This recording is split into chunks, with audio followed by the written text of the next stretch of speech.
ناظرین، کتے کی تخلیق کیسے ہوئی؟ کتے کو نجس کیوں قرار دیا گیا؟ رسول اللہ صلی اللہ علیہ وآلہ وسلم نے گھر میں کتا رکھنے سے کیوں منع فرمایا؟ جس گھر میں کتا ہو اس گھر میں فرشتے کیوں نہیں داخل ہوتے؟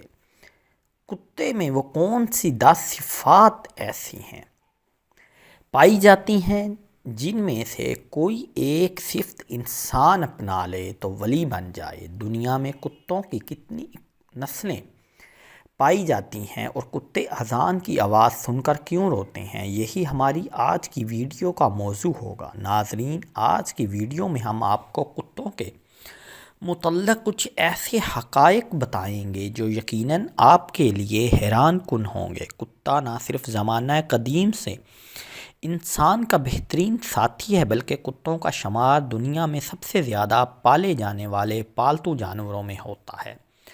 پیدائش سے متعلق قدیم تاریخ اور ضیفوں میں 2 حکایات موجود ہے۔ پہلی روایت کے مطابق کتے کی پیدائش کے متعلق امام عبد الرحمن نے اپنی کتاب نزہۃ المجالس میں نقل فرمایا ہے کہ جب حضرت آدم علیہ السلام کی تخلیق اللہ تعالیٰ نے فرمائی تو تمام فرشتوں کو حضرت آدم علیہ السلام کو سجدہ کرنے کا حکم دیا گیا، تو اس وقت شیطان جو کہ فرشتوں کا سردار تھا، اس نے اس سجدے سے نہ صرف انکار کیا بلکہ اس وقت اس نے حضرت آدم علیہ السلام پر تھوک دیا، جو کہ حضرت آدم علیہ السلام کے پیٹ پر جا کر گرا تھا، جس پر اللہ تعالیٰ نے حضرت جبرائیل علیہ السلام کو حکم دیا تھا کہ حضرت آدم علیہ السلام کے پیٹ سے اس تھوک والی مٹی کو ہٹا دو۔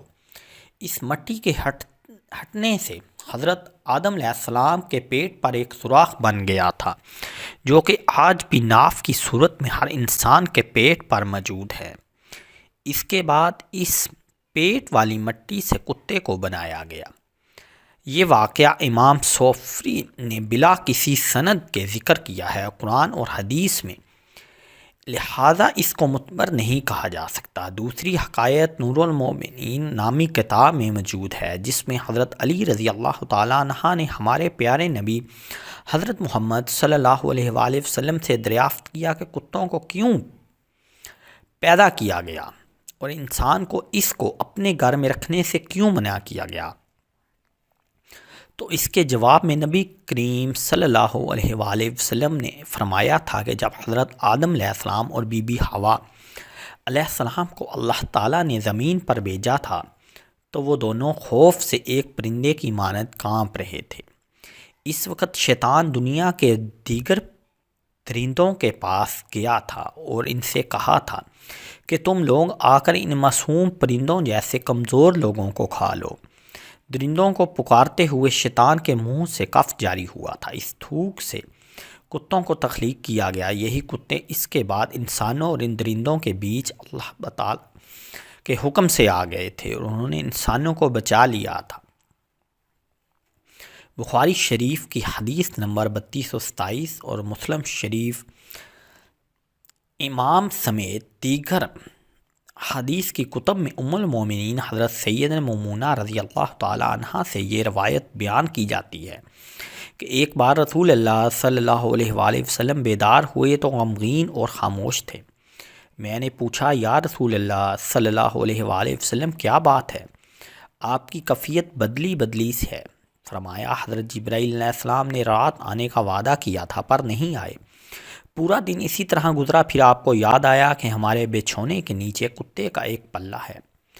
آپ صلی اللہ علیہ وآلہ وسلم نے اسے نکالنے کا کہا اور اپنے دستے مبارک سے اس جگہ پانی چھڑک دیا۔ اگلی رات حضرت جبرائیل علیہ السلام آئے اور کہا، ہم اس گھر میں داخل نہیں ہوتے جہاں کتا ہو یا تصویر ہو، جبکہ ایک اور حدیث کا خلاصہ کچھ یوں ہے کہ حضور اکرم صلی اللہ علیہ وآلہ وسلم نے فرمایا کہ جو شخص حفاظت اور شکار کی غرض کے علاوہ کتا پالتا ہے تو ہر روز اس کے اجر میں سے 2 قرات کم کیے جاتا ہے۔ اس حدیث میں اجر کٹ جانے کی جو بات ہے، اس سے معلوم ہوتا ہے کہ بلا ضرورت کتے کو پالنا مکروہ تحریمی ہے اور مکروہ تحریمی ہونے کی وجہ سے اس گھر میں رحمت کا فرشتہ داخل نہیں ہوتا۔ کتا ایک نجس جانور ہے جو مردار کھاتا ہے۔ کتے کے سامنے اگر تازہ اور بدبودار گوشت رکھا جائے تو یہ بدبودار گوشت کو ترجیح دیتا ہے اور اپنی قح کو بھی دوبارہ چاٹ لیتا ہے۔ اس لیے فرشتے پاکیزہ مخلوق ہیں اور وہ اس ہر مقام پر نہیں جاتے جہاں نجس ہو۔ ایک طرف تو کتے میں وفاداری کا منکا پایا جاتا ہے تو دوسری طرف یہ اپنی ہی نسل کا دشمن بھی ہو جاتا ہے۔ حدیث شریف کے مطابق کتے کے جھوٹے برتن کو 7 دفعہ دھونے اور 1 دفعہ مانجنے کا حکم دیا گیا ہے، حالانکہ نجس برتن کو 3 دفعہ دھونے سے شرعاً پاک ہو جاتا ہے۔ جدید سائنس بھی اس بات کو مان چکی ہے کہ کتے کے لعاب میں انتہائی خطرناک جراثیم پائے جاتے ہیں جو انسانی صحت کے لیے انتہائی مضر ہوتے ہیں۔ حضرت حسن بصری فرماتے ہیں کہ کتے کے اندر 10 صفات ہیں، اگر ان میں سے ایک صفت بھی انسان کے اندر پیدا ہو جائے تو وہ ولی بن سکتا ہے۔ نمبر 1، کتے کے اندر قناعت ہوتی ہے، جو مل جائے اس پر قناعت کر لیتا ہے اور راضی ہو جاتا ہے، یہ صابرین کی علامت ہے۔ نمبر 2، کتا اکثر بھوکا رہتا ہے، یہ صالحین کی علامت ہے۔ نمبر 3، کوئی دوسرا کتا اس پر زور کی وجہ سے غالب آ جائے تو یہ اپنی جگہ چھوڑ کر دوسری جگہ چلا جاتا ہے، یہ رافعین کی علامت ہے۔ نمبر 4، کتے کا مالک اگر اس کو مارے تو وہ اپنے مالک کو چھوڑ کر نہیں جاتا، یہ صادقین کی علامت ہے۔ نمبر 5،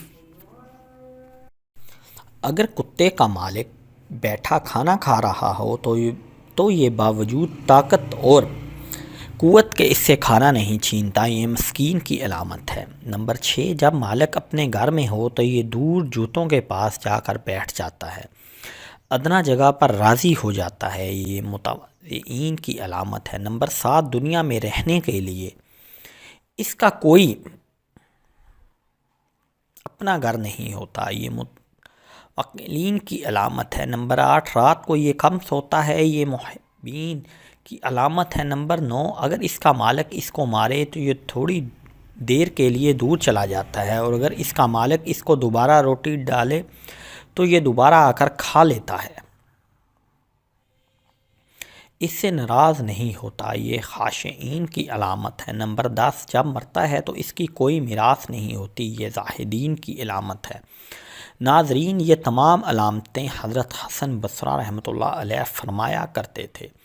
ناظرین، کتے اذان کی آواز سن کر کیوں روتے ہیں؟ آپ نے بھی یہ مشاہدہ کیا ہوگا کہ جیسے ہی فجر کی اذان ہوتی ہے تو اکثر اوقات کتے اذان کے ساتھ رونے جیسی آوازیں نکالتے ہیں اور آسمان کی طرف جانب منہ کر کے رونا شروع کر دیتے ہیں۔ فجر کے علاوہ باقی اذانوں کے ساتھ بھی ایسی ہی آوازیں نکالتے ہیں۔ اکثر لوگوں کے ذہن میں یہ سوال پیدا ہوتا ہے اور وہ یہ سوال پوچھتے بھی ہیں کہ کتا ایسے کیوں کرتے ہیں؟ روایات میں یہ بات ملتی ہے کہ رات کے اوقات میں اکثر شیاطین اور شیطانی جنات وغیرہ اس کائنات میں گھومتے پھرتے رہتے ہیں، اور ان کا یہ گھومنا رات کو ہی ہوتا ہے، اور جیسے ہی مؤذن فجر کی اذان کے لیے اللہ اکبر کی آواز بلند کرتا ہے، یہ شیطان اس آواز کو سنتے ہی بھاگنے لگتے ہیں۔ جب یہ بھاگ رہے ہوتے ہیں تو کتے ان کو دیکھتے ہیں، ان کو دیکھ کر ایسی آوازیں نکالتے ہیں جیسے یہ رو رہے ہیں، اور شیاطین کے یوں بھاگنے کا ذکر ایک حدیث میں یوں آیا ہے کہ مؤذن جب اذان دیتا ہے تو اس کی آواز سن کر شیطان خروج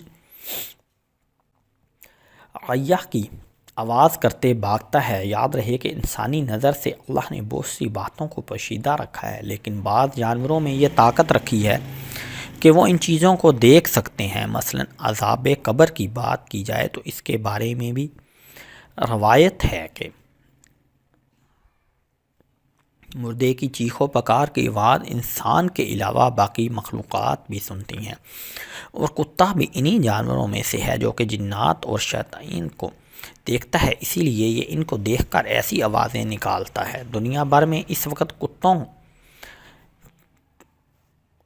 کی 400 نسلیں موجود ہیں، اور ایک اندازے کے مطابق 40 کروڑ سے زائد تعداد میں کتے موجود ہیں۔